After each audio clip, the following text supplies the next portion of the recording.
is that she was having this fabulous life and was pretty squeaky clean. And then she meets Bobby Brown and it all goes horribly wrong. And he's the guy that got her into drugs and so on. And then she has this terrible end to her life, which is at the end of that downward spiral. Is that true? I mean, you knew her well. You knew her lifestyle before she met Bobby Brown. Is that true? Well, I can say this, that we were all around a lot of drugs, and that she had, I hate to say that she had started before she had met Bobby Brown.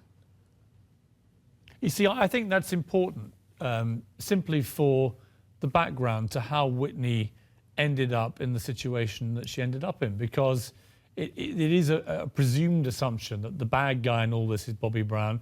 But as Shaka Khan sort of hinted to me, and you've sort of confirmed it with that detail, is that it may have been more complex. So Whitney was a strong-willed woman.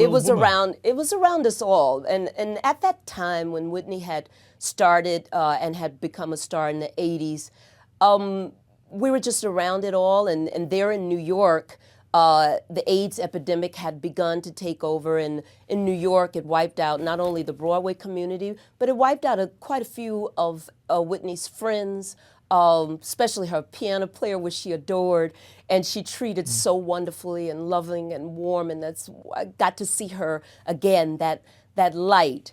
But it had begun. We were around it, and I don't want to call names of people that were around her at that time. They may all speak themselves and begin to be honest about some of the things that were going on back at that time.